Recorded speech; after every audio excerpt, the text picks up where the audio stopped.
안녕하세요. 예, 이번 시간에는 상실에 대한 이야기를 좀 하려고 하는데요. 우리가 중년을 지나 노년에 이르다 보면 그동안 살아오면서 잃어버린 것들, 상실한 것들이 많아지죠. 예. 그래서 이 상실한 것들은 우리에게 상실감을 안겨주고요. 그리고 감정적으로 또 지적으로 여러 가지 면에서 우리 삶에 영향을 미쳐요.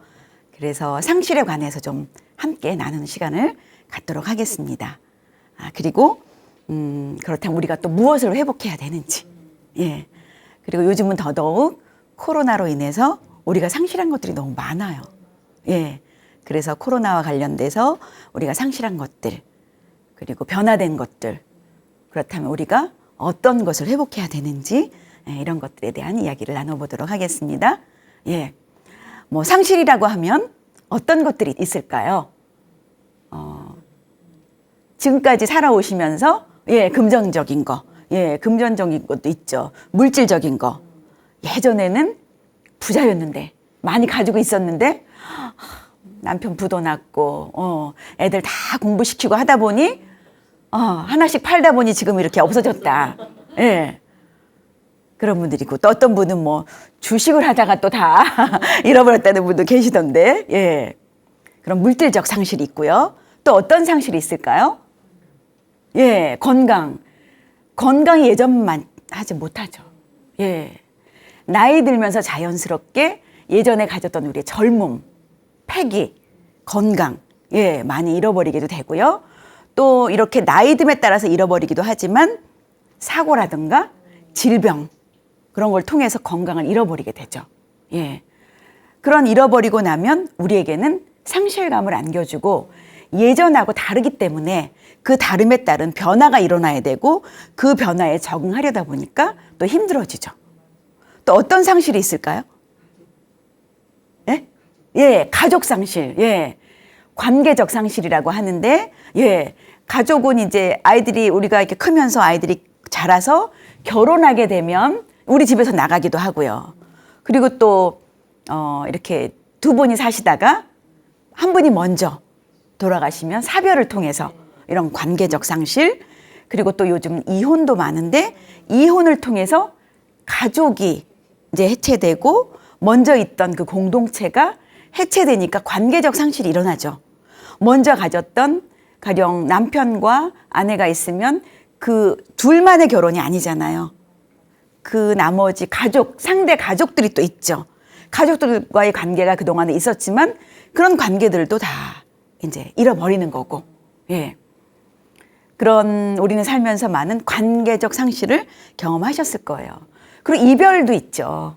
젊을 때 연애했지만 그 사람과 또 헤어지게 되고, 그리고 또 학창 시절에 많은 친구들을 만나고 즐겁게 시간을 보냈지만 그 친구들 다 어디가 있는지, 그죠? 지금 알 수 없죠.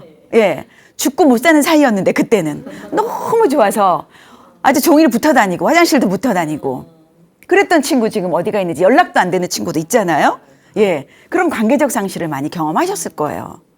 그리고 모든 만남이 계속 영원히 지속되는 게 아니라 어떤 때 신혼 초에 살았던 그 옆집 친구들, 그 동네에 같이 뭐 매일 만나서 밥도 같이 비빔밥도 해 먹고 뜨개질도 하고, 그랬던 친구들이 또 연락이 안 되기도 하죠. 그런 관계적 상실을 많이 경험하셨을 거예요. 그리고 또 어떤 상실이 있을까요? 기능적 상실. 지금 이렇게 어디 다치거나 질병을 얻거나 사고를 당했거나 이러면 기능이 예전 같지 않아요. 그죠? 사고를 당해서 뭐 다리를 다쳤다던가 이러면 아무리 수술을 했다고 해도 지금 나이 먹으니까 다시 그 다리는 더 안 좋은 거예요. 그리고 노년에 이르러서는 이제 무릎 관절 안 좋다 보니 관절 수술도 많이 하시더라고요. 그래서 인공 관절을 넣어서 수술을 했지만 원상태로 회복은 잘 안 되잖아요. 예전처럼 많이 못 걷고 예전에 막 자전거 사이클을 많이 타고 뭐 전국을 다 누비고 다니셨다면 지금은 자전거도 못 타시고요. 그죠? 그런 기능적인 상실도 있고요. 또 어떤 상실이 있을까요? 나이 먹으면서 그동안에 겪어온 상실 중에 예, 이런 정신적인 상실. 네. 그렇죠. 예, 맞아요. 감정적인 손실, 예, 상실. 그러면서 또 역할의 상실이 많이 일어났어요. 남자분들 같은 경우는 직장에서, 예, 직장에서 그 각자의 지위와 역할이 있었잖아요.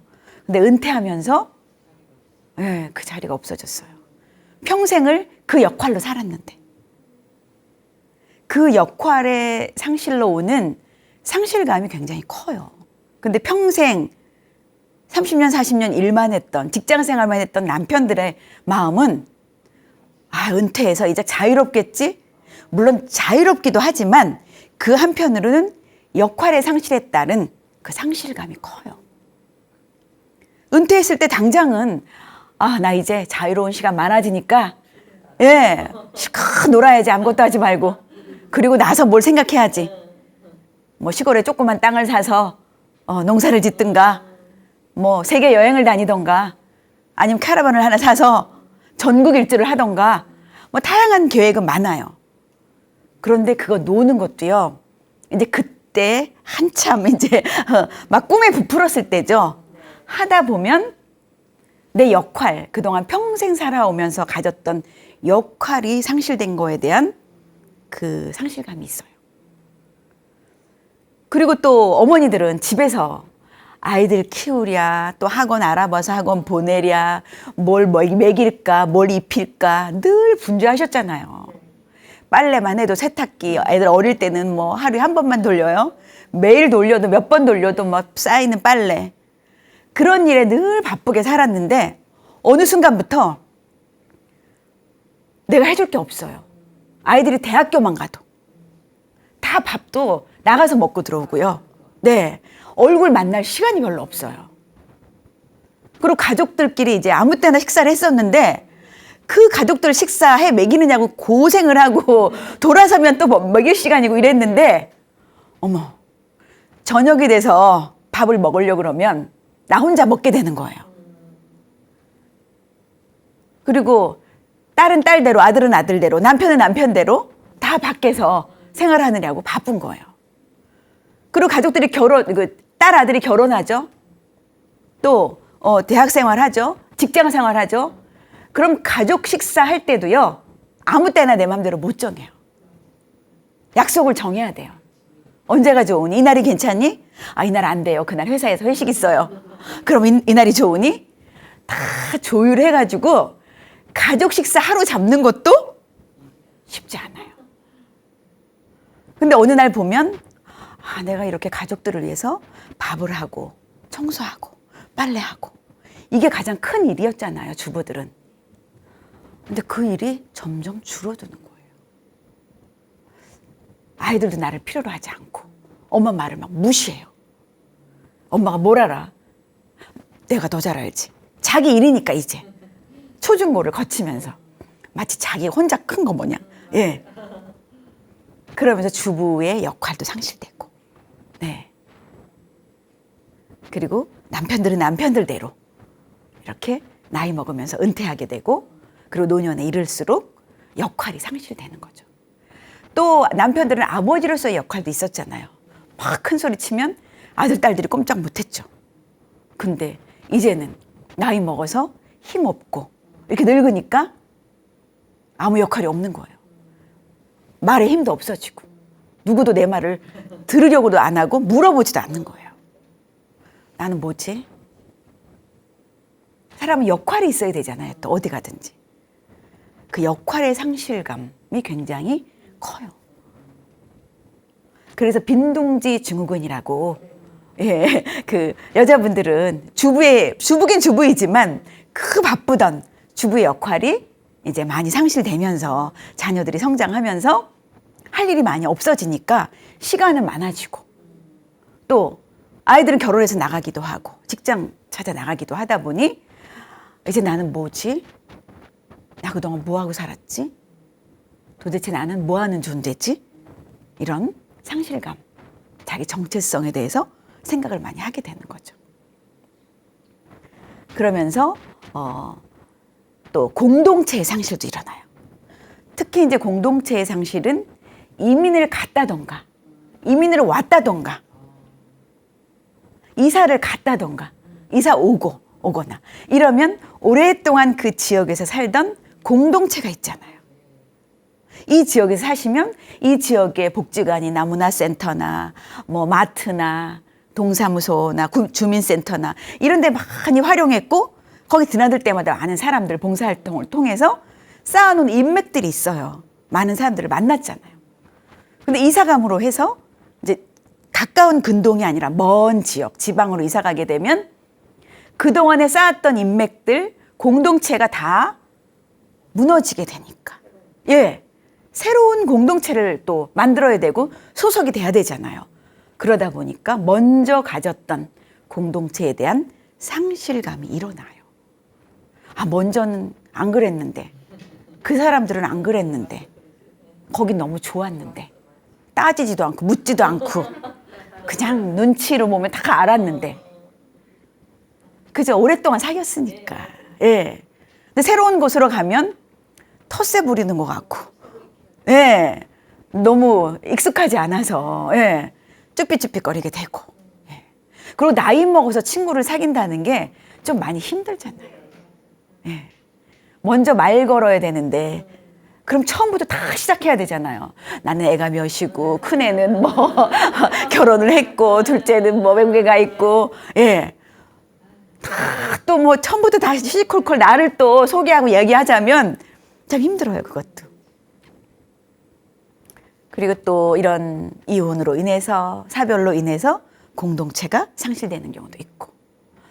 이렇게 보면 물질적 상실, 관계적 상실, 또 정신적 상실, 기능적인 상실, 역할의 상실, 공동체의 상실, 이런 것은 다 연관이 있으면서도 또 특별하게 나만이 독특하게 경험하는 상실의 경험들이 많으셨을 거예요. 우리 어머니는 가장 지금까지 살아오시면서 큰 상실이 있었다면 어떤 상실이세요? 자식들한테 손을 많이 필요를 했을 때인데 지금은 그런 게 없어서 상실이라기보다는 저는 예. 해방이라고 생각합니다. 아, 오히려 해방이라고 네. 생각하신대요. 예. 자녀들이 이제 성장해서 손이 많이 안 가니까, 예. 상실감보다는 이제는 해방감을 더 느낀다. 아직 50대라서 그랬어요. 아직 50대라서. 아직 건강하고, 또 미모도 있고, 예. 의욕도 있고, 이제 갓 해방됐기 때문에 바로 해방된 사람은 가장 막 자유를 만끽하고 싶은 거예요. 제일 좋으신 때예요. 감사합니다. 예. 50대에서 이제 시작돼서 70대, 60대 지나면서 75세 전까지 가장 황금기예요. 좋은 시간이세요. 이렇게 자유를 느낄 수 있는 시간. 어디 친구들하고 놀러 간다고 해도 그동안에는 큰애 도시락 싸야 돼. 남편 와이셔츠 챙겨줘야 돼. 이러면서 못 갔잖아요. 하루 간신히 빼서 어디 놀러 가는 것도 부담을 많이 느끼고 가족들에게 양해를 구해야 되고. 근데 이제 그러지 않으셔도 되잖아요. 예. 그런 자유 만끽하시길 바라요.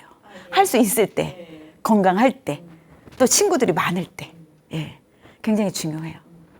근데 50대, 60대를 지나면서 자유를 느끼고 해방감을 느끼는 건 좋지만 이제 그 이상 노년으로 들어가면 이제 상실감을 느끼는 시기가 오는 거죠. 그리고 우리가 코로나19가 바로 끝날 줄 알았잖아요. 근데 이렇게 길 줄 몰랐죠. 처음 시작할 때만 해도 어땠어요? 두려움이 우선 컸어요. 어떤 두려움이 컸나요? 확진될까봐 두려웠나요? 낙인될까봐 두려웠나요? 둘 다 두려우셨어요? 예. 코로나19 초기에는요, 한번 걸리면, 확진이 되면, 나도 문제지만, 우리 가족들. 다 그때는 폐쇄가 됐잖아요, 직장들이. 처음에는. 아들도 직장 다니고, 딸이 만약에, 학교 다니고, 남편도 직장 다닌다. 그러면 우리 가족들이 다 격리돼야 되는 거예요. 확진된 나뿐만 아니라 가족들 모두 직장이나 학교 다 못 가고 집에 같이 격리가 되는데 확진자는 격리 수용시설로 가지만 가족들은 집에서 또 각자 격리가 돼야 되는 거예요. 그리고 가족들 주변에 또 같이 인접한 사람들 다 검사를 해야 돼요. 그리고 확진자가 나왔다. 만약에 내가 가는 학교 강의실에 어제 다녀왔다. 그럼 다 강의실 폐쇄가 났잖아요. 그러니까 학교에 민폐가 되고 학생들에게 민폐가 되고 그게 두려웠던 거예요. 그래서 연구에 의하면 낙인이 더 두려웠나 확진이 두려웠나 연구를 해봤더니요. 초창기에는 낙인의 두려움이 더 컸어요. 네, 내가 확진되면 내가 속한 공동체에 민폐를 주니까. 우리는 또 남에게 민폐 주는 거는 되게 싫어하고 조심스럽잖아요. 예. 그리고 확진에 대한 두려움도 있어서 그게 늘 존재했죠. 어딜 가도, 뭘 만져도, 물론 손도 잘 닦고 마스크 쓰고 하지만 다 조심했는데도 갑자기 확진이 되면 도대체 어디에서 내가 걸렸는지 모른단 말이에요. 서로 안심할 수가 없는 거예요. 누구를 봐도 일단은 의심하게 되는 거죠. 거리를 두게 되는 거죠. 악수도 할 수 없고요. 등도 두들겨 줄 수도 없고. 그리고 가장 두려웠던 건 죽음에 대한 두려움. 왜냐하면 확진되면 사망률이 높으니까. 그리고 젊은 사람들은 크게 상관이 없지만 나이 들수록 그리고 몸이 연약할수록 질병이 있을수록 확진될 확률도 높고 확진되면 또 사망할 확률도 높았기 때문에 두려운 거죠. 그리고 죽음도 다른 죽음하고 달라요. 코로나19로 확진되면 가족들을 볼 수가 없고요. 일단 격리가 되니까. 고통스러운 건 둘째고 임종을 맞이하게 될 때 가족들을 만날 수가 없는 거예요. 보도에 의하면 요양원에 계신 분들 이제 연약하니까 연로하시고 확진이 되어서 이렇게 따로 격리 시설에서 치료를 받는데 가족들이 갈 수가 없잖아요. 임종을 지켜보고 싶은데 간신히 그 병원도 들어갈 수가 없는데 그렇게 부모님을 여인 분들은 사실 그때는요 초창기에 슬퍼할 수도 없었어요. 내놓고 장례식도 뭐 제대로 못 치렀기 때문에 시신도 볼 수 없었고 사실 죽음이라는 것은 그런 과정을 거쳐야 되거든요. 임종을 통해서 돌아가시는구나. 예, 이별식이라고 해요. 그 이별식을 사실 해야 정말 그 실감이 돼요. 돌아가시는 게. 그러고 나서도 사실 며칠간은 몇 달간은 실감이 안 되는 경우가 많은데 그래서 임종을 지켜보는 것과 지켜보지 않은 것은 달라요. 우리가 사랑하는 가족, 가까운 사람은 그래서 임종을 지켜보는 게 중요하거든요. 그런데 임종도 지켜보지 않아서 더더욱 실감이 안 나죠. 그리고 나서 임종 지키고 우리가 보통 때는 이렇게 장례식장을 차려서 이렇게 손님들을 맞이하죠. 그리고 인사를 하고 인사를 받고 그리고 관에다가 입관식을 또 하잖아요. 입관식을 하면서 정확하게 우리 부모님이 돌아가셨다. 이걸 알아요. 새로운 옷을 시신의 옷도 입혀드리고 닦아드리고 하면서 관에 넣으면서 그걸 다 우리가 그런 과정을 거치면서 각인이 되고 의식화되고 감정적으로 내가 이제 받아들이게 되는 거예요. 근데 그런 절차 다 할 수가 없었던 거죠. 더더욱 화장을 해야만 했잖아요. 물론 우리나라가 지금은 매장 문화에서 화장 문화로 바뀌었어요. 화장은 전체는 10%, 15% 정도밖에 안 돼요, 지금. 80% 이상 다 화장 문화예요. 그렇지만 화장도 이렇게 모시고 가서 다 절차에 따라서 해야 되는데 가족들도 없이 하는 경우도 많았고 그리고 초창기에 그랬지만 후에는 또 너무 사망자가 늘어나다 보니까 그날 다 화장도 할 수가 없어서 시신을 쌓아놓는 지경에까지 이르렀었잖아요. 그 가족들 마음은 오죽하겠어요. 그래서 이렇게 사별을 겪은 분들은 지금 트라우마가 엄청나요. 첫 번째 드는 감정이 너무 죄책감이 든대요. 너무 죄송하다는 거예요. 그렇게 보내드려서. 혼자 그렇게 보내드려서 너무 죄송하고 제대로 장례도 못 치르고 이래서 너무 죄송하다고. 말할 수가 없대요. 제가 이 시대에 애도가 필요하다 이러면서 제가 SNS 블로그에다가 글을 올렸더니 저희 어머니를 그렇게 보냈습니다. 그러면서 가슴에 돌을 얹은 것 같다고. 누구에게도 애도 이렇게 슬픔을 표현할 수 없었고 애도를 할 수가 없었다. 지지를 받을 수가 없었다. 이런 분들이 한두 분이세요. 그죠? 불행한 시대, 뭐 우리가 원한 것도 아니지만 상실의 시대인 거예요. 더더욱 상실을 경험하고 있는데요.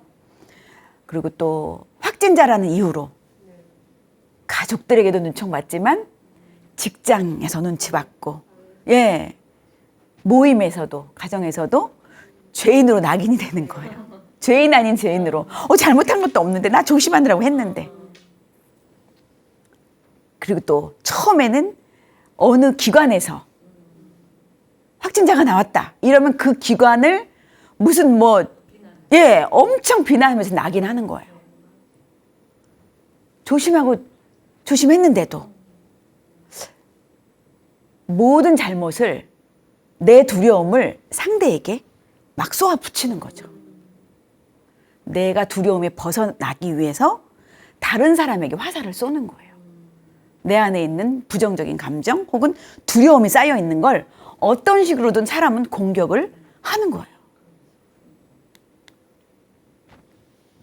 그래서 코로나19로 인해서 특히 죽음이 많이 두려웠는데 그 죽음은 첫 번째 나의 죽음보다 부모님의 죽음, 연로하신 분들, 또 지금 아프신 분들, 연약한 분들에 대한 죽음이 걱정이 많이 됐었어요. 그러면서 임종을 지킬 수 없다는 거, 또 장례도 제대로 치를 수 없다는 거, 그리고 슬퍼할 수 없다는 것이 굉장히 두려웠고 불안하고 가슴 아픈 거죠. 또 이 시간을 빌어서 그런 슬픔을 당하신 분들에게 위로의 말씀을 전해드립니다. 예. 그리고 사람은 그 애도의 기간이 굉장히 필요해요. 슬플 때 제대로 슬퍼해야 돼요. 그렇지 않으면 병이 생겨요. 요즘 장례식 문화는 특히 이렇게 많이 예전과 많이 달라졌잖아요. 많이 장례식에서 울지도 않고 그렇게 변화되긴 했는데, 그래서 오히려 현대인들은 정신적으로 병이 더 많다고도 해요. 예전의 장례식에서는 일부러라도 울기는 했어요. 억지로라도 막 울으라고 하고 곡하는 시간이라고 하고. 그런데 요즘은 워낙 조문객들을 막 맞이하고 장례식 계속 막 치르다 보면 장례식을 치르는 거지 뭔지 정신없이 치르게 되거든요. 그러다 보면 슬퍼할 틈이 없는 거예요. 그래서 이번에 코로나를 겪으면서 어떤 분들은 소규모 장례식을 했더니 조문객들이 많이 못 갔잖아요. 예. 그러다 보니 가족들끼리 소규모로 이렇게 장례식을 치르다 보니 오히려 좋은 점도 있더라. 마음껏 돌아가신 어머님에 대해서 이야기하고 추억을 나누고 가족끼리 슬퍼할 수 있는 시간을 오히려 가졌다는 분이 계셨어요. 그래서 어떻게 보면 이제 앞으로 이런 것들로 계기로 해서 장례식 문화도 너무 많은 사람에게 다 이렇게 알려서 얼굴만 안다고 이 사람 저 사람 와서 그냥 얼굴 도장 찍고, 예, 봉투만 내밀고 가고, 또 와가지고는 누가 돌아가셨는지는 모르는데 친구들끼리 그냥 자기들 얘기 떠들고 그러는 것보다는 정말 돌아가신 분을 생각하면서 그분을 애도하고 슬퍼하고 이야기를 나누고 그런 소규모 장례식도 앞으로 이제 필요한 것 같아요. 예. 슬픔은 표현함으로써 치유가 됩니다.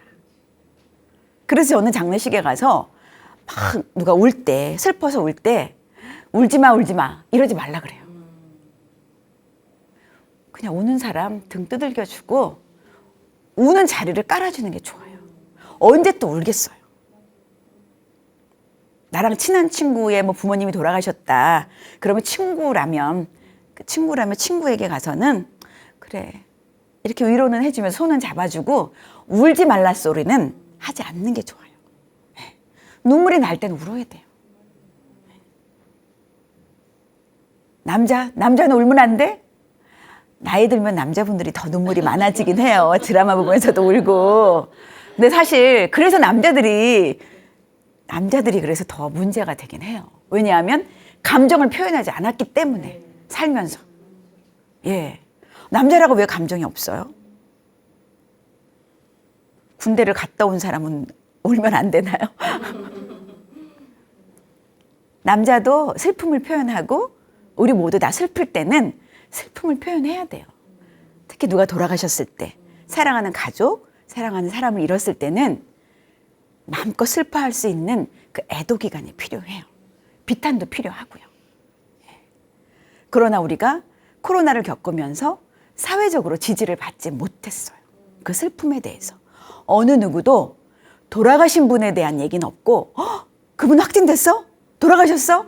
나 언제 만났지? 혹은 그리고 그 가족들도 만나는 걸 꺼리는 경향이 있죠.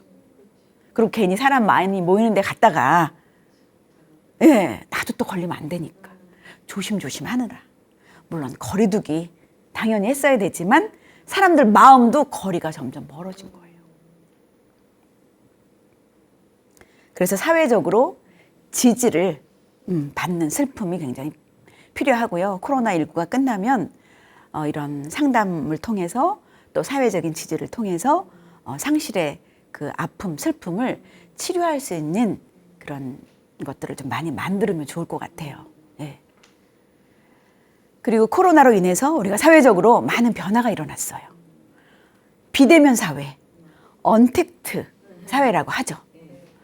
컨택트는 이렇게 만나는 거예요. 접촉하는 거예요. 접촉을 하지 않는 사회예요.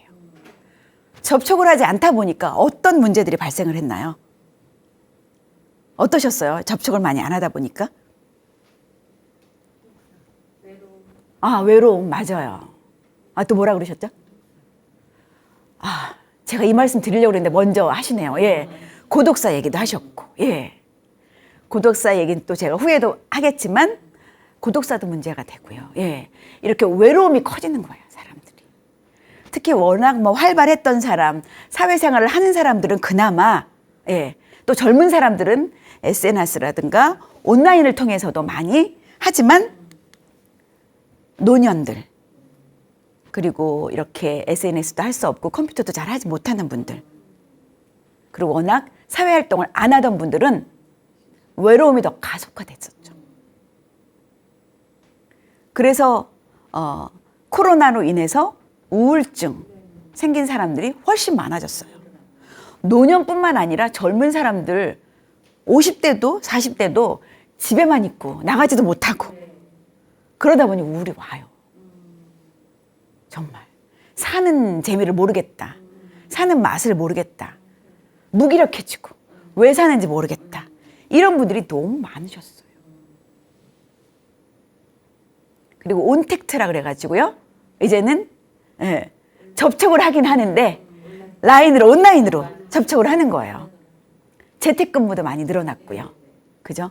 온라인으로 화상회의도 많이 하고 또 학원도 못 가고 학교도 못 가다 보니 온라인으로 수업도 받게 되고 학원도 온라인으로 하게 되고 또 시장 가서 사람 만나는 거 백화점 못 가고 이러다 보니 온라인을 통해서 쇼핑도 하게 되고 물론 그전에도 온라인 쇼핑이 많아지긴 했지만 훨씬 더 많이 하게 되는 거죠.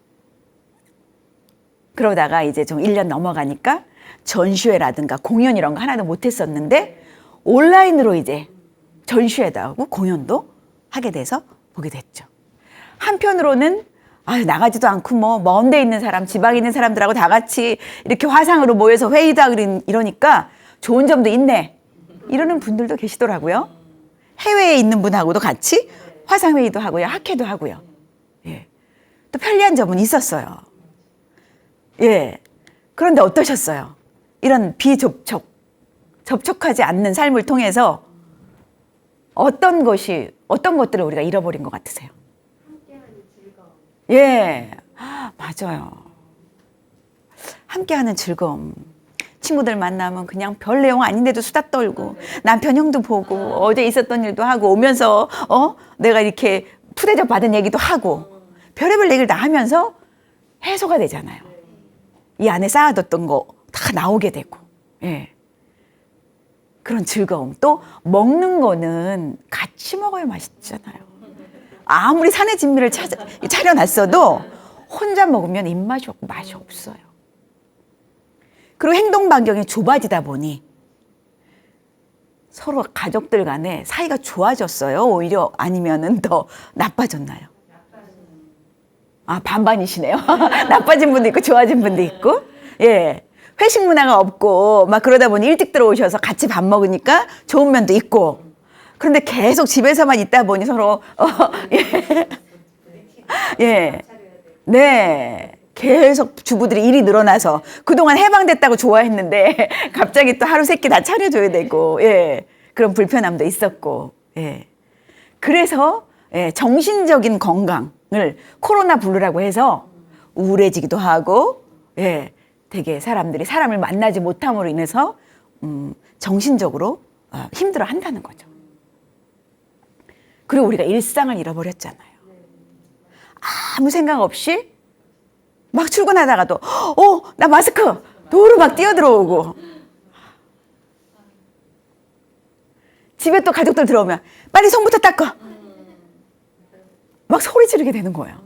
손 안 닦고 우리 아들이 막 이 주방 쪽으로 오면 손 닦았어? 빨리 손부터 닦아.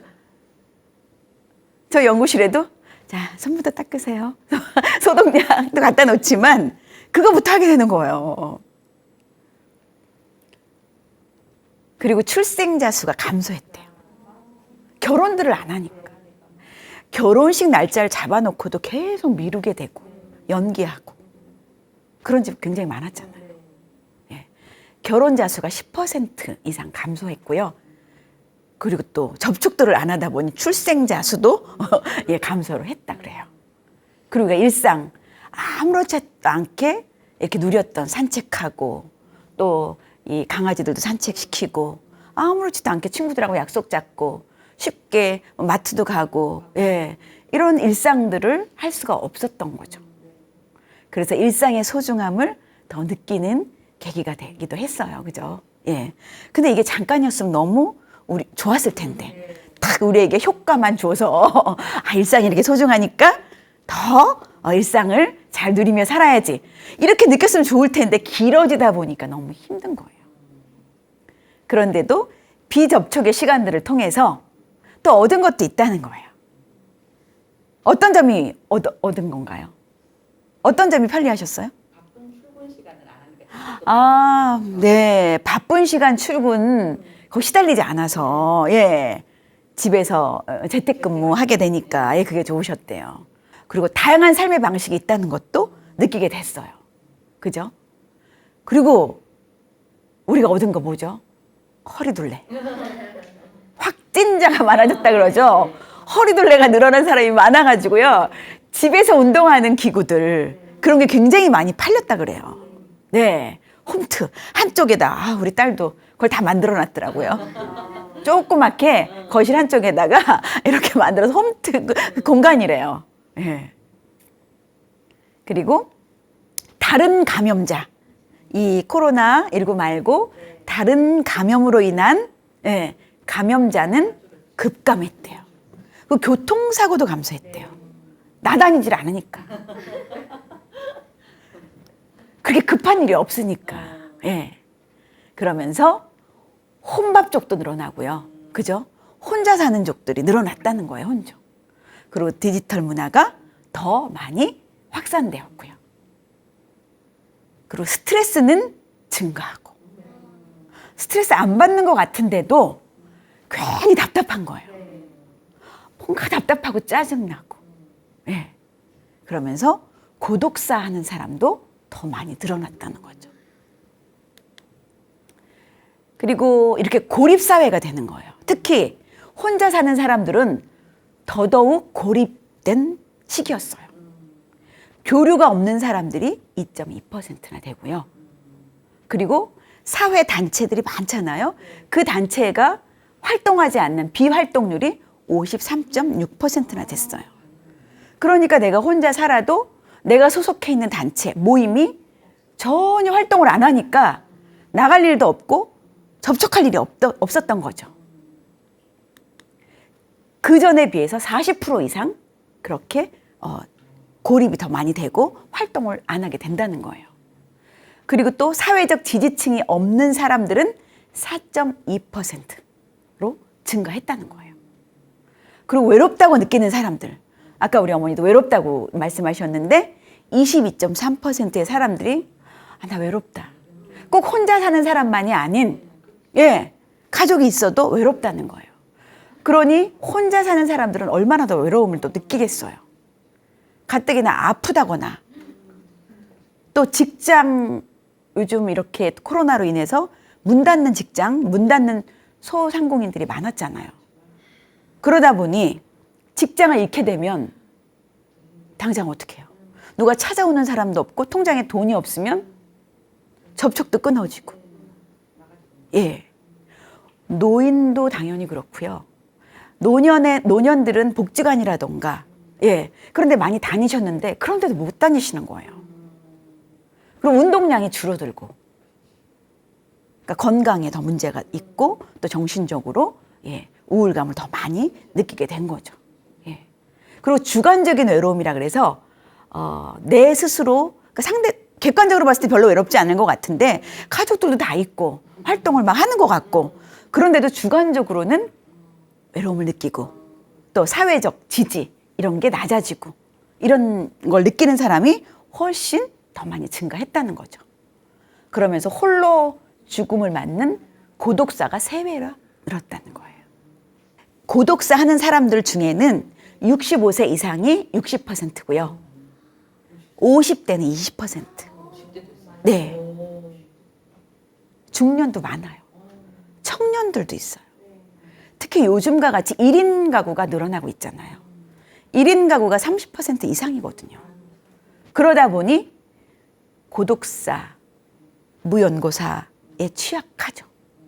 점점 늘어날 수밖에 없는 구조인 거죠. 그럼 남자가 더 많을까요? 여자가 더 많을까요? 고독사 하는 그 비율이 남자가 여자보다 더 많대요. 그래서 혹시 중년 이후 남자들 또 노년의 남자들이 오히려 더 많이 취약해요. 이렇게 고독사 할 확률이 높기 때문에. 고독사가 그런데 왜 두려워요? 네. 언제 죽은지 모른다는 건 곧 죽음은 인간으로 태어난 누구나 다 존엄이 여김을 받아야 되고요. 내가 태어날 때 소중히 돌봄을 여김을 받으면서 사랑받으면서 살아왔듯이 인생의 끝 마지막도 존중받으면서 돌봄을 받아야 돼요. 내 스스로 뭘 할 수 없거든요. 마지막에는. 그래서 존중받지 못한 죽음, 돌봄을 받지 못한 죽음이라는 게 더 쓸쓸하고 더 아픈 거예요. 그래서 이제 꼭 코로나 이전에도 이런 문제가 돼도 됐어요.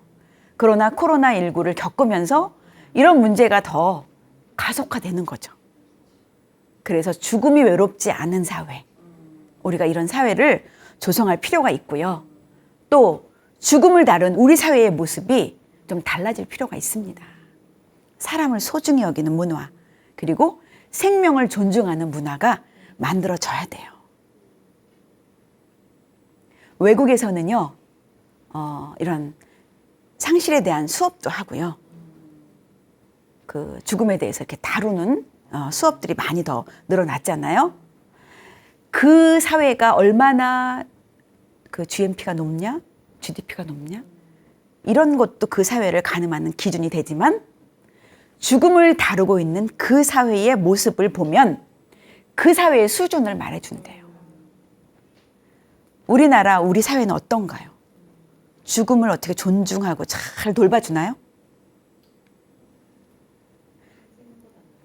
예, 탄생보다는 좀 덜하죠. 예. 또 뭐 사람의 지위에 따라 또 집안에 따라 다를 수도 있지요. 그렇지만 그런 것과 상관없이 어떻게 살아왔든지 간에 지위 고하를 막론하고, 그죠? 그 무엇보다도 사람을 소중히 여기는 사회가 중요합니다. 이제는 코로나19가 끝나가고 있지만 빨리 끝나야 되고요. 그동안의 접속 문화였다면 이제 접촉 문화가 많이 늘어나야 되고요. 사람을 다시 만나서 대면으로 함께 온기를 느끼는 사람 사는 사회가 되어야 하죠. 그럼에도 불구하고 여전히 아마 나는 온택트가 좋아 이러는 분들도 있을 거예요. 그리고 온라인으로 인한 모든 교육이라던가 화상회의라던가 이런 거는 계속 더 많이 늘어날 전망이에요. 예. 물론 온라인 시대고 IT 시대고 계속 온라인에 편리함이 많아요. 그럼에도 불구하고 우리는 접촉 문화를 많이 해야 돼요. 사람이 뭐예요? 사람 인자가. 예, 사람은 혼자 못 살아요. 서로 기대고 살아야 되고요. 너무 외로우면요, 죽을 수 있어요. 배고파서도 죽지만 너무 외로워서 많은 사람들이 죽음을 맞이해요. 예. 그래서 생명을 존중하는 사회, 그리고 죽음을 소중히 여기는 공동체 문화가 계속 활성화되고 조성이 되었으면 좋겠습니다. 예. 그래서 우리에게도 언젠가는 또 마지막이 오잖아요. 마지막을 어떻게 맞이하고 싶으세요?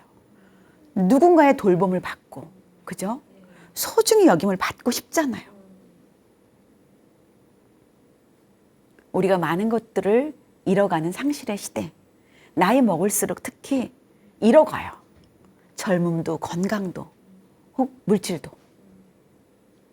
많은 것들을 잃어가지만 그래도 이거 하나, 우리가 사람을 소중히 여기고 생명을 소중히 여겨서 탄생할 때 정말 소중히 여겨서 기뻐하고 잘 씻기고 닦여서 살리듯이 죽음도 잘 보내드리고 또 나도 잘 맞이하고 이런 문화가 확산이 되었으면 좋겠습니다.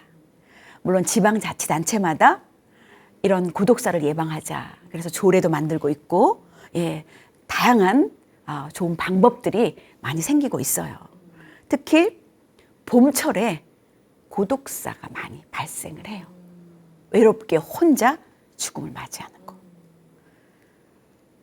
고령화될수록 무연사회가 되거든요. 서로 연락을 안 하는 사회가 되는 거예요. 연고가 없는 게 아니라 연락이 안 닿아서 서로 남남으로 사는 거예요. 그게 처음에는 편할지 모르지만 부모나 자식이나 갈등도 없애고 서로 만나면 싸우고 힘드니까 아유 그래 우리 연락하지 말고 살자. 물론 사건이나 사고가 있었겠죠. 그렇지만 편리하다고 다 좋은 건 아니에요. 편리함만 추구하다 보면 우리 사회는 사람만 느끼지 못하는 사회가 돼요. 죽음을 소홀히 하고 또 죽음을 함부로 다루는 사회가 되다 보면 나도 그렇게 함부로 그런 당하는 죽음을 맞이할 수밖에 없거든요. 코로나19는 끝나지만 상실의 시대, 우리가 무엇을 잃었나 그리고 무엇을 얻었나 생각을 해보시면서 그래도 잃지 말아야 될 것, 다시 회복해야 될 것, 그것은 생명을 소중히 여기는 것, 그리고 잘 죽음을 맞이하고 또 죽음을 잘 보내드리는 것입니다. 그래서 행복하게 사시고 아름다운 이별을 하시기 바랍니다. 오늘도 수고 많으셨습니다. 감사합니다.